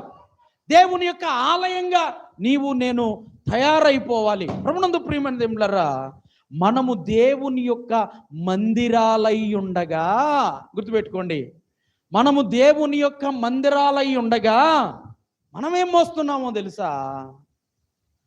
విగ్రహాలను మోస్తున్నాం. ఏం మోస్తున్నాం? డిసెంబర్ 25వ తారీఖున పండగ వచ్చింది, ఒక పండగ. ఏ పండగ అది? క్రిస్మస్ పండగ. ఆ రోజు చాలామంది చేసేటటువంటి పని, మేరీ మాతకి ఊరంతా చూపియాలని చెప్పి భుజాల మీద ఎక్కించుకొని ఊరు మొత్తం తిప్పుతారు. అవునా? మందిరం విగ్రహాన్ని మోస్తుందంట. ఆ మందిరంలో దేవుడు ఉంటాడా? విగ్రహాన్ని మోసే మందిరంలో దేవుడు ఉంటాడా? మేరీ మాత ఒక విగ్రహం. అర్థమవుతుందా? జీవము కలిగిన దేవుని యొక్క సన్నిధిలో మనం కనీస అవగాహన కలిగి ఉండాలి, కనీస జ్ఞానం కలిగి ఉండాలి. అయ్యో, అది ఒక విగ్రహమే. మేరీ మాత విగ్రహాన్ని నేను మోయటువంటి దేవుడు నాలో కదా ఉండేది, నేను కదా దేవుని యొక్క మందిరాలను. అందుకే ఒక ఆయన అన్నాడు, మనం కదిలే మందిరాలం అంట. దేవుని స్తోత్రం చెప్పండి. మనం దేవుని యొక్క ఆలయము అని వాక్యం చెప్తూ ఉంటే అసలు విగ్రహాలతో మనకేం సంబంధం? ప్రభునందు ప్రియమైన దేవులారా, బి కేర్ఫుల్, చాలా జాగ్రత్తగా ఉండాలి. అందుకే అంటున్నాడు, చిన్న పిల్లలారా మీరు విగ్రహాల జోలికి వెళ్ళొద్దు అని అన్నాడు. దేని జోలికి వెళ్ళొద్దు? హలో, వింటున్నారు నా మాట? దేని జోలికి వెళ్ళొద్దు? వెళ్ళొద్దు. అలా వెళుతున్నాము అని అంటే లోక మర్యాదను మనం పాటిస్తున్నాము అన్న అర్థం. ఏ మర్యాద చెప్పాలి? లోక మర్యాద. నువ్వు అవిశ్వాసులతో జోడుగా ఉన్నా, దుర్నీతితో సాంగత్యము చేస్తూ ఉన్నా, చీకటిలో నడిచే ప్రజలతో పొత్తు పెట్టుకున్నా, తర్వాత అవిశ్వాసితో పాలిభాగస్తులై ఉన్న, విగ్రహము జోలికి వెళ్ళిన, ఇవన్నీ ఏంటి అనంటే చెప్పండి? లోక మర్యాదతో సమానం. అందుకే అంటున్నాడు, ఈ లోక మర్యాదను మీరు అనుసరింపక బ్రతికేటటువంటి మీరు మంచి జ్ఞానము కలిగినటువంటి వారై ఉండాలి. ఇప్పుడు దీన్ని మనం జయించాలి అనంటే గలతీలకు రాసిన పత్రిక 5వ అధ్యాయము 16వ వచనాన్ని చదువుదాం. చూడండి, గలతీ పత్రిక 5వ అధ్యాయం 16వ వచనంలో రాయబడినటువంటి మాట ఏంటంటే, నేను చెప్పున్నదేమనగా ఆత్మానుసారముగా నడుచుకొనుడి. ఇప్పుడు చూడండి, మనం ఎలా నడుచుకోవాలంట? ఆత్మచేత, దేవుని ఆత్మచేత నడిపించబడు వారందరూ మాత్రమే దేవుని కుమారులు. సురేష్ గారు, అర్థమవుతుందా? దేవుని ఆత్మచేత నడిపించబడినటువంటి వారు మాత్రమే దేవుని కుమారులు. అయితే ఇప్పుడు మనం లోక మర్యాదను అనుసరిస్తున్నాము అంటే అర్థం ఏంటంటే మనలో ఇంకా శరీర కార్యాలు ఉన్నవి అని అర్థం. ఈ శరీర కార్యాలను జయించాలి అని అంటే ఆత్మానుసారంగా నడుచుకోవాలి. దేవుని స్తోత్రం చెప్పండి. ఎలా నడుచుకోవాలి? ఆత్మానుసారంగా నడుచుకోవటానికి ప్రతి ఉదయాన్నే మొట్టమొదట అడగాల్సిన ప్రశ్న ఏంటంటే, ప్రార్థన ఏంటంటే, అయ్యా నీ ఆత్మతో నన్ను నింపు, నీ ఆత్మ నడిపింపు నాకు కావాలి, నీ ఆత్మ బలము నాకు కావాలి, నీ ఆత్మ శక్తి నాకు కావాలి, నీ ఆత్మ అభిషేకము నాకు కావాలి, నీ ఆత్మ నింపుదల నాకు కావాలి. అందుకే వాక్యం సెలవిస్తున్న మాట ఏం తెలుసా? ఆత్మ పూర్ణులై ఉండుడి. ఏమై ఉండాలి? మనం ఏ పూర్ణులై ఉంటున్నాం? బూతులు పూర్ణులై ఉంటున్నావా? అవిశ్వాస పూర్ణులై ఉంటున్నావా? సిద్ధంగా ఉంచుకుంటాం ఎవరనేది అననంగానే కౌంటరు, అస్సలు తగ్గేదే లేదన్నట్టు. అర్థమవుతుందా? ఆత్మ సంబంధులు, వెలుగు సంబంధులు, వారి క్రియలు, వారి మాటలు, వారి ప్రవర్తన, వారి నడవడి అంతా వేరుగానే ఉంటుందండి. అందుకే అన్నాడు ఇక్కడ, ఆత్మానుసారముగా నడుచు. ఒక అద్భుతమైనటువంటి విషయాన్ని మీకు చెప్పి నేను ముగిస్తా. ప్రకటన గ్రంథంలో నేను ఇందాక మీకు జ్ఞాపకం చేశాను కదా ఒక మాట. ఏంటి ఆ మాట అనంటే, ఒకసారి ఈ మాట చదవండి. కొరింథీయులకు రాసిన పత్రిక 4వ అధ్యాయం 14వ వచనంలో ఇందాక మీరు చదివారు కదా, అక్కడే ఒక అద్భుతమైనటువంటి విషయం ఉంది. ఏంటంటే 16-18వ వచనాన్ని చదివితే, మనము జీవము కలిగిన దేవుని ఆలయమై ఉన్నాము, అందుకు దేవుడిలాగు సెలవిచ్చుచున్నాడు, నేను వారిలో నివసించి సంచరింతును, తర్వాత నేను వారి దేవుడునై ఉందును, వారు నాకు ప్రజలై ఉందురు, కావున మీరు వారి మధ్య నుండి బయలు వెడలి ప్రత్యేకముగా ఉండుడి. ప్రత్యేకముగా ఆత్మ నడిపింపు కలిగిన బిడలు ఎలా ఉంటారో తెలుసా? అమ్మలారా, అక్కలారా, అన్నలారా, తమ్ముళ్ళారేనండి. ఆత్మ నడిపింపు కలిగినటువంటి బిడలు ఎలా ఉంటారో తెలుసా? ఒకటి, ప్రత్యేకంగా ఉంటారు, స్పెషల్గా ఉంటారు. ప్రత్యేకము అని అంటే, లోకంలో నుండి దేవుడు నన్ను ప్రత్యేకపరిచాడు, శరీర క్రియల్లో నుండి దేవుడు నన్ను ప్రత్యేకపరిచాడు, మరలా ఆ శరీర క్రియలను నేను ధరించుకోను. మీరు చేసినటువంటి ఏ క్రియలను నేను చేయను. నేను ఆత్మ సంబంధమైనటువంటి వ్యక్తిని, ఆత్మ సంబంధమైనటువంటి స్థితిలో నేను ఉండాలి. గుర్తుపెట్టుకోండి ఈ మాట. దేవుని యొక్క సన్నిధిలో లోకానుసారముగా జీవిస్తున్నటువంటి వారిని ఎవరైనా సరే, వారి క్రియలు మనము నేర్చుకోవటానికి వీలు లేదు. ప్రత్యేకంగా ఉండాలి. ఆత్మచేత నడిపించబడేటటువంటి వారు ప్రత్యేకంగానే ఉంటారు. రెండవది గనక మనం ఆలోచన చేస్తే, అపవిత్రమైన దానిని ముట్టకూడని ప్రభువు చెప్పుచున్నాడు. చాలా చాలా చాలా చాలా చాలా చాలా ఇంపార్టెంట్. అంటే అపవిత్రమైన దానిని ముట్టకూడదు, అపవిత్రమైన దానిని ముట్టకూడదు.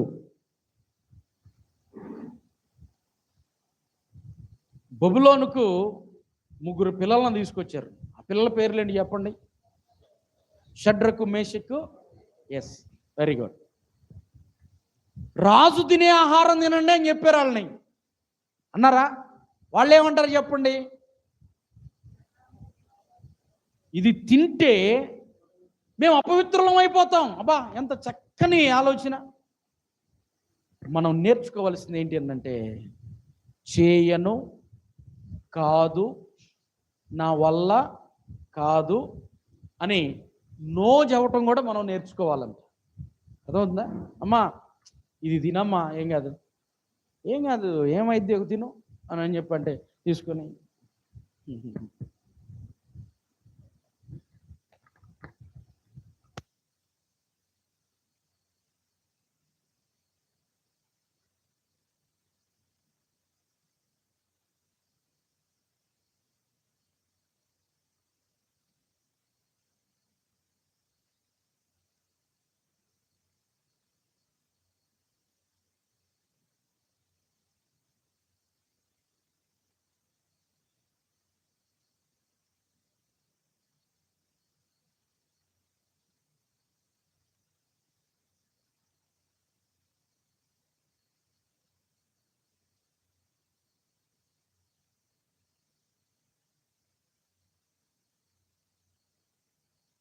మనం ఏమైపోతాం చెప్పండి?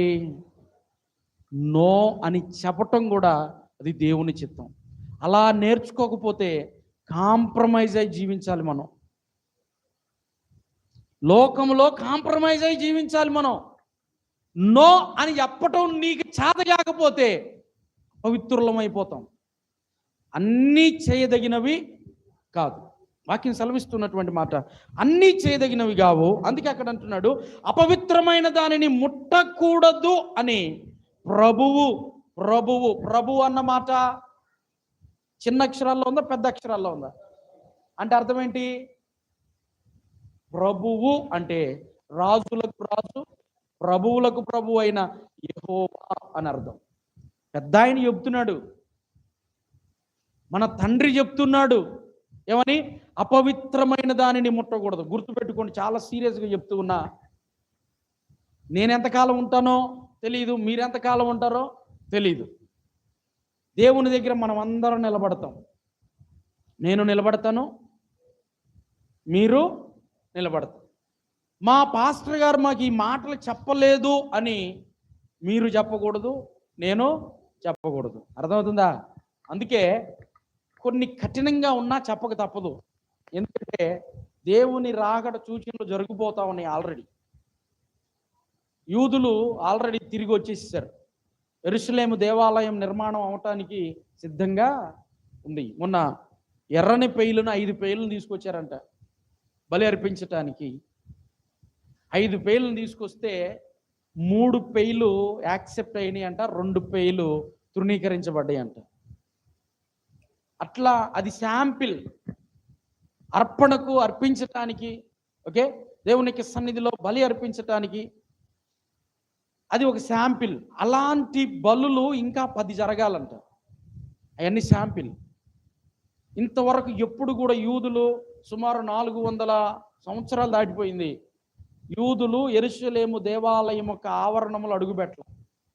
అటువంటిది రీసెంట్గా ఒక 1000 మంది దాకా వెళ్ళి ప్రార్థన చేసి వచ్చారు. ఇప్పటి వరకు మనం ఆత్మీయ ఇశ్రాయేలును చూసాం. శక్తి కలిగినటువంటి, జ్ఞానం కలిగినటువంటి ఇశ్రాయేలును చూసాం. ఇశ్రాయేలుతో ఎవరిని పెట్టుకుంటే అంతే సంగతులు. ఎవరు కూడా చాలా యుద్ధాలు జరిగినాయి, ఎవరు గెలవలా. గెలిచారా? అందరూ ఓడిపోయారు. కానీ ఇప్పటి నుంచి ఏం చూడబోతున్నామంటే ఆత్మీయ ఇశ్రాయేలుని చూడబోతున్నాం. దేవుని స్తోత్రం చెప్పండి. ఆత్మీయ ఇశ్రాయేలు అంటే ఏంది అర్థం? ప్రార్థనాపరులు, ధర్మశాస్త్రాన్ని నేర్చుకునేటటువంటి వాళ్ళు, వాక్యాన్ని అనుసరించేటటువంటి ఇశ్రాయేలుని చూడబోతున్నాం. వారితో పాటు మనం కూడా ఆత్మీయులుగా తయారవ్వాలి. ఇప్పటి వరకు భక్తి చేయలా, భక్తి చేయండి. ఇప్పటి వరకు పరిశుద్ధంగా ఉండలా, ఉండండి. ఇప్పటి వరకు విశ్వాసంగా ఉండలా, విశ్వాసానికి రండి. ఇప్పటి వరకు నో చెప్పలా, ఇక నుంచి ఏం చెప్పాలి? హలో, ఏం చెప్పాలి? ఇక నుంచి నో చెప్పగలిగినటువంటి ఆత్మీయులుగా మనం ఎదగాలి. అందుకే అన్నాడు అక్కడ 2 విషయాలు రాయబడ్డాయి. ఒకటి ఏంటంటే ప్రత్యేకముగా ఉండుడి. ఏమంటున్నాడు? ప్రత్యేకంగా ఉండుడి. రెండోది ఏమంటున్నాడు? అపవిత్రమైన దానిని ముట్టకూడదని ప్రభువు చెప్పుచున్నాడు. మరియు నేను మిమ్మును చేర్చుకుందును, మీకు తండ్రినయ్యుందును, మీరు నా కుమారులనయ్యుందురని సర్వశక్తి ప్రభువు చెప్పుచున్నాడు. ప్రభు అంటే సర్వశక్తి కలిగిన యెహోవా సెలవిచ్చుచున్నాడు. నేను సర్వశక్తి కలిగిన దేవుడను, నాకు సాధ్యమైనది ఏదైనా గలదా అని అడుగుతున్నాడు ఆయన. ఎస్, మారాలి. ఎట్లా మారాలి? మారు మనసు. ఆ మాటను చదువుతాను చూడండి దయచేసి. దేవుడు సెలవిస్తున్నటువంటి మాట ప్రకటన గ్రంథం 3వ అధ్యాయము. ఉదయం నేను ఇది చదువుతూ ఉన్నప్పుడు చాలా బాగా ఆశ్చర్యాన్ని నన్ను గురి చేసినటువంటి అంశం అన్నమాట. 3వ అధ్యాయము 14వ వచనం నుంచి చదవండి. 14 నుంచి చదవండి. లవదొకయలో ఉన్న సంఘపు దూతకు ఇలాగు రాయుము. 3వ అధ్యాయం 14వ వచనం రాయుము. ఆమేన్ అనువాడును, ఆమేన్ అనువాడును, నమ్మకమైన సత్యసాక్షియు, దేవుని సృష్టికి ఆదియునైన వాడు చెప్పు సంగతులేవనగా. నమ్మకమైన వాడు, సత్యసాక్షియు, దేవుని సృష్టికి ఆదియునైన వాడు చెప్పు సంగతులేవనగా. అంటే అన్ని ఎవరు చెప్తున్న మాట అనంటే పరిశుద్ధాత్మ దేవుడు చెప్పు మాట. ఎవరు చెప్తున్న మాటలు? ఆషమాషి కాదది, ఈజీ కాదది. ఆయన చెప్తున్నాడు. ఏమని చెప్తున్నాడు చూడండి. క్రియలను నేను ఎరుగుదును. దేవుని స్తోత్రం చెప్పండి. 2 చేతులు ఎత్తి చెప్పండి. ఇందాక చెప్పుకున్నాం మనం. ఏమని చెప్పుకున్నాము? నీవు ఆత్మచేత నడిపించబడుతున్నావో, దేవుని ఆత్మచేత నడిపించబడుతున్నావో, దురాత్మ చేత నడిపించబడుతున్నావో నాకు తెలియకపోవచ్చు, మీ పక్కన వాళ్ళకి తెలియకపోవచ్చు. ఎవరికి తెలుసు? తెలుసుగా. అందుకే అన్నాడు అక్కడ, నీ క్రియలను నేను ఎరుగుదును. నీవు చల్లగానైనను వెచ్చగానైనను లేవు. నీవు చల్లగానైనను, ప్రత్యేకంగా చెప్తున్న మాట, నీవు చల్లగానైనా వెచ్చగానైనా లేవు. అంటే అర్థం ఏంటి అని అంటే ఉంటే భక్తి స్థితిలో, ఉన్నతమైన భక్తి స్థితిలో ఉండాలి, లేదా అన్ని విడిచిపెట్టేసి లోకంలోకి వెళ్ళిపోవాలి. ఈ రెండే చేయాలి. గుర్తుపెట్టుకుని ఎవరైనా ఉంటే ఉన్నతమైన భక్తి స్థితిలోకి వెళ్ళాలి, లేకపోతే విడిచిపెట్టి మెదలకుండా ఉండాలి. దాన్ని ఏమన్నారు అంటే వెచ్చగా ఉండటం లేదా చల్లగా ఉండటం. వెచ్చగా ఉండటం అంటే ఆత్మీయతలో ఉన్నత స్థితి, చల్లబడిపోవటం అంటే ఆత్మీయత లేని స్థితి. ఓకే, నువ్వు వెచ్చగానైనను చల్లగానైనను లేకుండా ఎలా ఉన్నావంట? విశ్వాసులు మండాలి. ఏం చేయాలి? ఎక్కడ? ప్రార్థన చేయండి అంటే టక్క టక్క టక్క టక్క వాక్యముతో కూడినటువంటి ప్రార్థన రావాలి. అంతేగాని రక్షించయ్యా, కాపాడయ్యా, స్వస్థపరచయ్యా ఈ పొడి ప్రార్థనలు కాదు. అర్థమవుతుందా? దానివల్ల నీకు ఉపయోగం లేదు, దేవునికి అంతకన్నా ఉపయోగం లేదు. ధర్మశాస్త్రం వినబడకుండా చెవి మూసుకుని వాని ప్రార్థన గట్టి చెప్పండి. హేయము. అసలు వినడాయన. అరే ఇంకెందుకు నువ్వు ప్రార్థన చేస్తావు? వేస్ట్ కదా. అదేదో చేసేదేదో వాక్యాన్ని హృదయంలో ఉంచుకొని రోషం కలిగి వాగ్దానాలను పట్టుకొని వాక్యాన్ని ఎత్తి గోజాడి ప్రార్థన చేయి. దాన్ని మండటం అంటారు. విశ్వాసి ఎప్పుడు మండుతా ఉండాలి. అందుకే అన్నాడు ఆత్మను ఆర్పకుడి. దేవుని స్తోత్రం చెప్పండి. బా ఆ విశ్వాసి చూడరా ఎంత బగ బగ బగ బగ మండే స్థితిలో ఉన్నారు. మనం ఆరిపోయి చప్పబడిపోయి వంట మొత్తం అయిపోయిన తర్వాత, పెళ్ళప్పుడు వంట మొత్తం అయిపోయిన తర్వాత ఏం చేస్తారు? రుంపుల మీద నీళ్లు పోసి వెళ్తారు కదా. అసలు ఆ నీళ్లు కాదు, పెట్రోల్ పోసినా కానీ మండదు ఇంకది నీళ్లు పోసిన తర్వాత. అర్థమైందా? అటువంటి ఆత్మీయ స్థితిలో ఉంటే ఏం మండుతాం? మండాలి. ఎవరి కోసం మండాలి? ప్రభువు కోసం మండాలి. దేవుని స్తోత్రం చెప్పండి. మండాలి. మంట కలిగినటువంటి క్రైస్తవులుగా మనం తయారవ్వాలి. ప్రార్థన చేయండి అనగానే మోకరించాలా, మోకాళ్ళ మీద నిలబడి 2 చేతులు ఎత్తాలా. చేసిన 2 మాటలైనా కావచ్చు పవర్ఫుల్గా రోషంగా ప్రార్థన చేయాలి. దాన్ని మంట, దాన్ని ఉన్నతమైన ఆత్మీయతలో ఉన్నతమైన స్థితి. అందుకంటే ఇక్కడ నువ్వు వెచ్చగానైనను చల్లగానైనను లేక నిలువెచ్చని స్థితిలో ఉన్నావు. అందుకే మనల్ని యూదులు ఎందుకు తృణీకరిస్తారు అని అంటే వెచ్చగా ఉండటం వీళ్ళ వల్ల అసలు వీళ్ళు వేస్ట్ క్యాండిడేట్లు అండి. భక్తి భావాలు లేవండి వీళ్ళకి. ఒక విలువలతో కూడిన భక్తి లేదండి. గాలి ఎటొస్తే అరే రారా ఇవాళ ప్రార్థనకి ఏం వెళ్తావు, పలానా చోటకి వెళ్దాం అనంటే పొలోమని పోవటమే. 6 రోజులు కష్టపడి పని చేశాం. మేస్త్రి అంటాడు 10ంటికి రా డబ్బులు ఇస్తా అంటాడు. ఏమంటాం? 10ంటికి వెళ్ళి ఆయన ఇంటి ముందు కూర్చుంటాం, ఆయన ఇంకా లేకూడదు. 11ంటికి 12ంటికి లేచి అర్రే రాత్రి ఇద్దాం అనుకున్నా కానీ ఇప్పుడు డబ్బులు లేవు, సాయంత్రం రా అంటాడు. దేవుని మందిరాన్ని, దేవుని సన్నిధిని నిర్లక్ష్యం చేసి నువ్వు ఎక్కడికన్నా వెళ్ళు, నీకు ఏ పని జరగదు, నువ్వు విజయాన్ని పొందుకోలేవు, నీకు ఏ విజయము రాదు. దేవుని సన్నిధిని నిర్లక్ష్యం చేసి వెనకేసి ఈ ఆదివారం పోకపోతే ఏమైందిలే నెక్స్ట్ చూద్దాం, వారం పోతున్నాగా వారం పోవాలా అంటే బ్రతికున్న ప్రతి ఒక్కరు దేవుని సన్నిధిలో కనపడాలని ఉంది బైబిల్లో. అంటే ఆత్మీయంగా బ్రతికున్న వాళ్ళు అని అర్థమవుతుందా? వాడొచ్చి రారా వెళ్ళిపోదాం, మేస్త్రి గారు డబ్బులు ఇస్తానంటే పొలోమని పోతాం. ఆయన 12ంటికి లెగుతాడు, మనం ఆడే కూర్చుంటాం. ఇటు ప్రార్థన పోయింది, అటు డబ్బులు పోతుంది. ఏ ఉపయోగం ఉండదు. తినటానికి తిండి కూడా సరిగ్గా. అందుకే ఆయనకి చెప్పాలి, నేను ఆదివారం 10ంటికి చర్చికి వెళ్తాను, నాకు శనివారం సాయంత్రమే డబ్బులు కావాలి. రెండోసారి భయపడతాడు ఆయన. ఏమన్నా తెలుసా? వీడు ప్రార్థనకి వెళ్తాడు, శనివారమే డబ్బులు ఇవ్వాలి. అందుకే చెప్తుంది రోజు ఇవ్వటం కూడా మనకి చేత కావాలి. ఆదివారం కాదండి, నాకు సాయంత్రమే కావాలి. దేవుని స్తోత్రం చెప్పండి. ఎస్, అలాంటి రోషం, అలాంటి భక్తి. నా దేవుడు నన్ను రక్షించకపోయినా నిన్ను మాత్రం పూజించమన్నారు అన్నారా? అలాంటి వాళ్ళు దేవుడికి కావాలండి. రోషం కలిగిన వాళ్ళు దేవునికి కావాలండి. రోషం తక్కువ వాళ్ళు కాదు, రోషం కలిగి భక్తి చేసేవాళ్ళు దేవునికి కావాలి. దేవునికి సవాలు విసిరేవాళ్ళు దేవునికి కావాలి. అందుకే అంటున్నాడు ఆయన, మీరు నిజంగా విశ్వాసం ఉంచితే నా యొద్దకు రండి.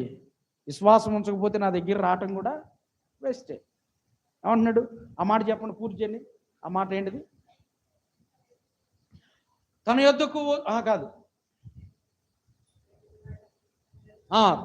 దేవుని యొద్దకు వచ్చువాడు దేవుడు ఉన్నాడనియు ఫలము చేయవాడని నమ్మి రావాలని కదా. నమ్మకపోతే ఇంక రావటం ఎందుకని అంటాడు దేవుడు. అసలు దేవుడే మనకు సవాల్ చేస్తున్నాడు, మనం ఆయనకి సవాల్ చేయాలి. ఎస్, నేను వస్తున్నా, నువ్వు ఇవ్వాల్సింది ఏందో నువ్వు ఇచ్చుకో అని. దేవునికి స్తోత్రం చెప్పండి. అర్థమైందా? ఎస్, నేను అందరికన్నా ముందు వస్తున్నా, నువ్వు ఏది ఇవ్వాలనుకుంటావో అది ఇచ్చుకో, కానీ నేను నిన్ను మాత్రం విడిచిపెట్టను. విడిచిపెట్టలేదండి. యాకోబు విడిచిపెట్టాడా? నీవు నన్ను ఆశీర్వదిస్తేనే నేను, అయ్యా నన్ను పోనీ, అయ్యా తెల్లారుతుంది, నన్ను పోనీ అనండి. అస్సలు పట్టుకున్నాడు, గట్టిగా పట్టుకున్నాడు, అసలు విడిచిపెట్టలా. అప్పుడు ఆశీర్వదించాడు. దేవునికి స్తోత్రం చెప్పండి. అందుకే అక్కడ రాయబడినటువంటి మాటను చదవండి. నువ్వు వెచ్చగానైనను చల్లగానైనను లేవు, నిలువెచ్చగా ఉన్నావు గనుక నేను నిన్ను నా నోట నుండి ఉమ్మివేయ ఉద్దేశించుచున్నాను. నీవు దౌర్భాగ్యుడవును. ఇది గుర్తుపెట్టుకోండి, నీవు దౌర్భాగ్యుడవు అంటే నిలువెచ్చని స్థితిలో ఉన్నటువంటి ఆత్మీయుల గురించి, వాళ్ళని ఆత్మీయులు అంటాం కూడా కష్టం అనకూడదు. నిలువెచ్చని స్థితిలో ఉన్నటువంటి వారి గురించి వాక్యం సెలవిస్తున్నటువంటి మాట, నీవు దౌర్భాగ్యుడవును, దిక్కుమాలిన వాడవును. అబ్బా, ఎంత భయంకరమైన మాట చెబుతున్నాడు చూడండి. నీవు ఉన్నతమైన భక్తిలో ఉంటే దేవుడు నీకు దిక్కు. చాలా మంది ఫ్యాషన్ అయిపోయింది ఒక మాట, దిక్కు లేని వాళ్ళకి దేవుడే దిక్కండే అని. నో, అందరికి కాదు దేవుడు, అందరికి దేవుడు కాదు ఆయన.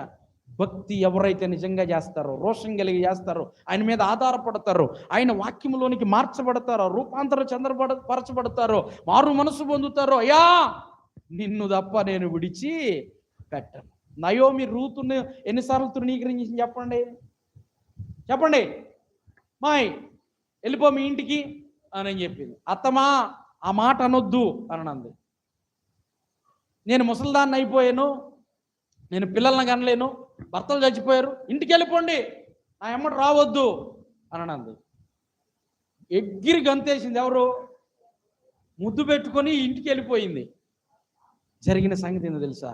అలా వెళ్ళిపోయిన ఓర్ప దేవునికి వ్యతిరేకమైన సంతానానికి తల్లి అయింది.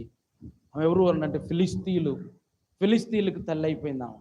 కానీ అత్తమా నా వెమ్మడి రావద్దనియో, ఇంటికి వెళ్ళమనియో నువ్వు చెప్పొద్దు, నీ దేవుడే నా 3 సార్లు దారిలో ఆమె ఎమ్మడిపడి వెళ్తుంటే, నా ఎమ్మటి వస్తున్నావేంద్రి, నువ్వు వెళ్ళిపో మీ ఇంటికి అన్నంటే, అయినా వస్తున్నారంట ఆమె ఎమ్మడిపడి. మధ్యలో 2వ సారి తృణీకరించగా ఆమె వెళ్ళిపోయింది. ఓర్ప అసలు ఆమె చరిత్రహీనురాలు అయిపోయింది. కానీ నువ్వే నాకు కావాలి, నీ దేవుడే నా దేవుడు, నీ జనమే నా జనం, మరణము తప్ప నిన్ను నన్ను ఏది వేరు చేయదు అని చెప్పి మాట్లాడినటువంటి రూతు యేసుక్రీస్తు జన్మనిచ్చిన వంశములో నిలిచిపోయింది. గట్టిగా చప్పట్లు కూడా దేవుని మనపడదామా? దేవుని స్తోత్రం. ఎంత అద్భుతమైన దేవుడు అండి మన దేవుడు. అలాంటి వాళ్ళు దేవునికి కావాలి. నీవేనయ్యా దిక్కు, నీ పాదాలు నేను విడిచిపెట్టనయ్యా, నీవు చేయకపోతే ఈ కార్యం ఎవరు చేయరయ్యా అనని గోజాడి ఆయన సన్నిధిలో పొందుకునేవారు కావాలి. ఒక్కసారి ఈగిపోయేటప్పటికి ఈవా పో, ఇక నీకు నాకు సంబంధం లేదు, నేను వెళ్ళిపోతానని చెప్పి వెళ్ళిపోతే ఎవరికి నష్టం మనకే, దేవుడికి ఏ నష్టమో లేదు. అర్థమైందా? అలాంటి వాళ్ళంట దిక్కుమాలిన వాళ్ళంట. అటు ఇటు ఉన్నటువంటి వాళ్ళు, భక్తిలో స్థిరంగా లేనోళ్ళు, తర్వాత నిలువెచ్చని స్థితిలో ఉన్నటువంటి వాళ్ళు ఎలాంటి వారు? దౌర్భాగ్యులు. అంటే దేవుని వలన వారికి ఏ కార్యాలు జరగవు. దిక్కు లేనోళ్ళు, అస్సలు దేవుడు పట్టించుకోవడాలని. ఎందుకు? కాసేపు నువ్వు లోకంలో ఉంటావు, కాసేపు నువ్వు లోక మర్యాదను అనుసరిస్తావు, లోక మర్యాద ప్రకారం నువ్వు జీవిస్తావు, మరలా వచ్చి ఆదివారం దేవుడా చప్పట్లు మేళాలు తాళాలు ఓ స్తోత్రం అనంటే దేవుడు అన్యాయస్తుడు కాదు, మోసపోకుడి. దేవుడు వెక్కిరించబడడు.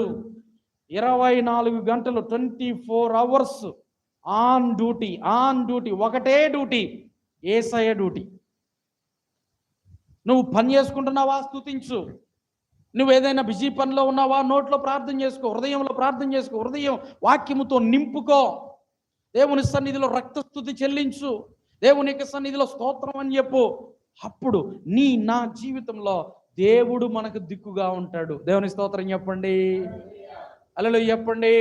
నువ్వు వెచ్చగా లేవు, చల్లగా లేవు, నిలువెచ్చని స్థితిలో ఉన్నావు గనుక అప్పుడు దేవుడు అంటున్నటువంటి మాట ఏంటనంటే, దౌర్భాగ్యుడవు, దిక్కుమాలిన వాడవును, దరిద్రుడను గుడ్డివాడవును, దిగంబరుడు అయి ఉన్నావని ఎరుగక.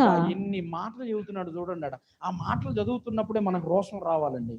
మనం సరిగ్గా భక్తి చేయకుండా ఇంకా నిర్లక్ష్యంగా అశ్రద్ధగా నిద్రమత్తు కలిగినటువంటి మనసు, ఇంత వాక్యం చెబుతుంటే ఇంకా నిద్రమత్తు కలిగినటువంటి మనస్సు, ఇంటికి వెళ్ళిన తర్వాత ధ్యానం చేయలేనటువంటి మనస్సు, ఇంకా ఇంకా ఇంకా లోకానుసారమైన మనస్సే కలిగి అలా గనక మనం జీవిస్తూ ఉంటే ఇక మనం ఎక్కడ వేసిన గొంగళి అక్కడే. అందుకే మనల గురించి రాస్తూ ఉన్నటువంటి మాట మరొకసారి చదవమా మాట. నీవు దౌర్భాగ్యుడవును, దిక్కుమాలిన వాడవును, దరిద్రుడవును, గుడ్డివాడవును, దిగంబరుడవనై ఉన్నావని ఎరుగక. ఆత్మీయ దిగంబరత్వం అంటే అర్థం ఏంటి? వారి కన్నులు తెరవబడగా వారు దిగంబరులు అయిపోయారు. ఎవరి కన్నులు? ఆదామవ్వ కన్నులు. అంటే వాళ్ళకి ఏ వస్త్రం లేదు? పెండ్లి వస్త్రం లేదు. ఏ వస్త్రం లేదు? పెండ్లి వస్త్రం దేనికి, ఎందుకు కావాలి? పెళ్లి వస్త్రం ఎందుకు కావాలి? పరలోకానికి వెళ్ళాలంటే కావాలా? ఎందుకు కావాలి? పరలోకంలో ఒక విందు జరగబోతుంది, గొర్రెపిల్ల పెండ్లి విందు మహోత్సవం. ఆ పెండ్లి విందులో మనం ఉన్నప్పుడు ఉండాలి అంటే పెండ్లి వస్త్రం కావాలి. ఒక ఆయన పొరపాటును పోయాడంట ఏం లేకుండా.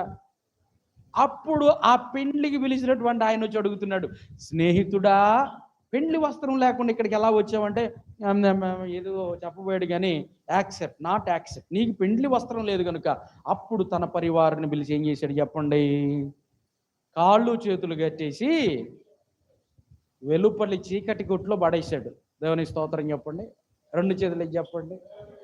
అంటే నరకానికి. అందుకే మనము ఉన్నతమైన భక్తి భావాల్లోనికి వెళ్ళాలి. ఆమేనండి. ఈ భక్తి సరిపోదు, అర్థమవుతుందా? ఉన్నతమైన భక్తి భావాల్లోనికి మనం వెళుతూ ఉన్నప్పుడు అప్పుడు జరుగుతున్నటువంటి సంగతి. వెళ్ళకపోతే అక్కడ అంటున్నాడు, అక్కడ నీవు దిగంబరుడవు, దిక్కుమాలిన వాడవు, దౌర్భాగ్యుడవు అయి ఉన్నావని ఎరుగక. నేను ధనవంతుడను. ఏమనుకుంటున్నావంట? నేను ధనవంతుడను. ఈ లోకానుసారమైనటువంటి ధనం మనకు దేనికి అక్కరకు? పరలోకంలో ఒక సెంటు భూమి కూడా కొనటానికి ఈ లోకంలో ఉన్న డబ్బు పనికి రాదు. పనికి వచ్చిందా? పరలోకంలో గనక ధనవంతులకి ఆస్కారం ఉంది, డబ్బులు పెట్టి కొనేటటువంటిది అయితే పేదోళ్ళు ఎవరికి పరలోకం రాదండి. తెలుసా సంగతి? ఎందుకు? కోట్లు కుమ్మరించి పరలోకంలో చేసుకుంటారు ఆల్రెడీ. అందుకే అన్నాడు, పేదలైన మీరు ధన్యులు, పరలోక రాజ్యము మీది అని అన్నాడు. నిజంగా మనం పేదవాళ్ళై ఉన్నందుకు, మనం దేవుణ్ణి కలిగి ఉన్నందుకు, ఈ దేవుని యొక్క సహాయం మనం కలిగి ఉన్నందుకు ఎంతో సంతోషించాలండి మనం. దేవుని స్తోత్రం చెప్పండి. మనం దిక్కుమాలిన వాళ్ళం, దౌర్భాగ్యులము, గుడ్డివారం, వస్త్రహీనులమై ఉన్నామని ఎరగక, నేను ధనవంతుడననియు ధనవృద్ధి చేసి ఉన్నాను, నాకేమీ కొదువు లేదని చెప్పుకొనుచున్నాను. అసలు నాకేం కొదువు అండి, నాకేం కొదువు లేదు. ఉండటానికి ఉంది, తినటానికి ఉంది, కమ్మని ఇల్లు ఉంది, కమ్మని ఏసీ ఉంది, కమ్మని కారు ఉంది, బయటికి వెళ్ళటానికి. I'm so happy. ఎవరు వెళ్ళబోతే నాకెందుకనని ఆ స్థితిలో గనక మనం ఒకవేళ నివాసం చేస్తూ గనక ఉంటే అప్పుడు ఏం జరుగుతుంది? నాకేమి కొదువని చెప్పుకొనుచున్న 18వ వచనం, నీవు ధనవృద్ధి చేసుకొనున్నట్లు అగ్నిలో పుటము వేయబడిన బంగారమును నీ దిశముల సిగ్గు కనబడకుండానట్లు ధరించుకొనుటకు తెల్లని వస్త్రములను నీకు దృష్టి కలుగునట్లు నీ కన్నులకు కాటుకను నా యొద్ద కొనుమని నీకు బుద్ధి చెప్పుచున్నాను. దేవుడు అంటున్నా, ఇవన్నీ దిశమల కప్పుకోవటానికి, నీ కన్నులకు కాటుక, ఇవన్నీ నా యొద్ద కొనమని నీ దేవుడు నీ బుద్ధి తెచ్చుకోనమని చెప్పుచున్నాడు. 19వ వచనం, నేను ప్రేమించు వారినందరినీ గద్దించి శిక్షించుచున్నాను. దేవుని స్తోత్రం చెప్పండి, రెండు చేతులెత్తి చెప్పండి. నేను ప్రేమించు వారిని గద్దించి శిక్షించుచున్నాను గనుక నీవు ఆసక్తి కలిగి మారు మనసు పొందుము. దేవుని స్తోత్రం చెప్పండి. ఏం చెప్తున్నాడు అక్కడ? నేను ప్రేమించు వారిని గద్దించి శిక్షించుచున్నాను గనుక నీవు ఆసక్తి కలిగి ఇది ఎన్నో సంఘానికి చెప్తున్నాడు ఈ మాట అంటే 7వ సంఘం ఇది. ఏ సంఘం ఇది? లవదోకయ సంఘం. ఆ సంఘం 7వ సంఘం. అంతకు ముందున్నటువంటి 6 సంఘాలకు కూడా ఈ మాట చెప్తాడు. మారు మనసు పొందు, మారు మనసు పొందు, మారు మనసు పొందు, మారు మనసు పొందు. ఓకే, అక్కడ అంటున్నాడు కనుక నీవు ఆసక్తి కలిగి మారు మనస్సు పొందుము. ఇదిగో నేను తలుపునొద్ద నిలుచుండి తట్టుచున్నాను. ఎవడైనను నా స్వరము విని తలుపు తీసిన ఎడల నేను అతని యొద్దకు వచ్చి అతనితో నేనును నాతో కూడా అతడును భోజనము చేయుదుము. నేను జయించిన తండ్రితో కూడా ఆయన సింహాసనమునందు కూర్చుండి ఉన్న ప్రకారము జయించు వానిని నాతో కూడా నా సింహాసనమునందు కూర్చుండనిచ్చెదను. నాతో కూడా నా తండ్రి సింహాసనము మీద నా సింహాసనమందు కూర్చుండనిచ్చెదను. సంగములతో ఆత్మ చెప్పుచున్న మాట చెవిగలవాడు వినుగాక. సంగముతో ఆత్మ చెప్పుచున్న మాట. కృపాకర్ పాస్టర్ గారు చెబుతున్న మాటలు కాదు ఇవి. ఆత్మ అన్న మాట, ఆత్మ అన్నది చిన్న అక్షరాల పెద్ద అక్షరాల? పెద్ద అక్షరాలు అంటే ఏంది అర్థం? పరిశుద్ధాత్మ చెప్పుతున్న మాట అని అర్థం. సంగముతో ఆత్మ చెప్పుచున్న మాట చెవి గలవాడు వినుగాక. ఏ చెవులు? మాకు 2 చెవులు ఉన్నాయి కదండి అని అంటే ఏ చెవులతో వినాలి వాక్యం? స్పెషల్ ఆత్మీయ చెవులతో. ఆత్మ సంగతులు ఆత్మీయులే గ్రహిస్తారంట, శరీరానుసారులు గ్రహించరు. కాబట్టి మనం శరీరానుసారులుగా ఉంటే లోక మర్యాదను అనుసరిస్తాం, కానీ ఆత్మానుసారులముగా ఎదగాలి. ఈరోజు వాక్యం యొక్క మూల పాఠం ఏంటంటే మనం ఆత్మానుసారులముగా ఎదిగి ఆత్మను అనుసరించి నడుచుకోవాలి. అర్థమవుతుందా? అలా నడుచుకోవాలి అని అంటే ఆదివారం భక్తి సరిపోదు, శుక్రవారం సరిపోదు, మంగళవారం సరిపోదు. రోజు ప్రార్థన చేయాలి, రోజు వాక్యాన్ని చదవాలి చదవాలి చదవాలి. లోక మర్యాద జోలికి వెళ్ళకూడదు. చాలా మీకు అర్థం కావాలని మామూలుగా చెప్తున్నా, గుర్తుపెట్టుకోండి మాట మీకు అర్థం కావడం కోసం. లేకపోతే ఎప్పుడు అయిపోయింది ఈ వాక్యం పాస్టర్కి చెప్తే. అర్థమవుతుందా? కాబట్టి ఈ రాసుకున్న రెఫరెన్స్లు మళ్ళా ఇంటికి వెళ్ళి ధ్యానం చేయండి. లేకపోతే చక్కగా యూట్యూబ్ ఉంది, మనకి యూట్యూబ్ ఛానల్లో వస్తూ ఉంది, మరలా 1కి 2 3 సార్లు వినండి. తప్పేమీ కాదు. ఆత్మీయులుగా సిద్ధపడాలి. మనం ఆత్మీయులుగా మనం ఎదగాలి. అటువంటి కృప మనందరికీ అనుగ్రహించును గాక. అందరూ